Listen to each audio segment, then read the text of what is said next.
అందరికీ నమస్కారం. మనకి ఈరోజు సెల్ఫ్ ఎన్యూమరేషన్ అనేది మనకి 26వ తారీఖు నిన్న స్టార్ట్ అవ్వడం జరిగింది. సో ఏప్రిల్ 26 నుంచి మే 10వ తారీఖు దాకా కూడా మనం సెల్ఫ్ ఎన్యూమరేషన్ హౌస్ లిస్టింగ్ అనేది చేసుకోవచ్చు. సో మన బేసిక్ హౌస్ డీటెయిల్స్ అవన్నీ కూడా మనము sc.census.com వెబ్సైట్లోకి వెళ్ళి మనం ఫోన్ ఓటీపీ ద్వారా కూడా మనం నమోదు చేసుకోవడం జరుగుతుంది.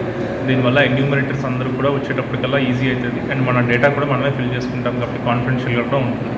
సో ఈ ప్రెస్ ద్వారా మేము జిల్లా ప్రజలందరినీ కోరుకునేది ఏంటంటే ఏదైతే వెబ్సైట్ లింక్లోకి వెళ్ళి ఓటీపీ ద్వారా రిజిస్టర్ అయ్యి మనం సెల్ఫ్ ఎన్యూమరేషన్ అంతా కూడా చేసుకోవాలని, మే 10వ తారీఖు లోపే అంతా కూడా క్లోజ్ చేసుకోవాలని కోరుకుంటా ఉన్నాం. మా పరంగా గవర్నమెంట్ ఆఫీసులో అందరినీ కూడా కంపల్సరీ చేపిస్తున్నాం. ప్రజలు కూడా స్వచ్ఛందంగా వచ్చి చేయాలని కోరుకుంటాం.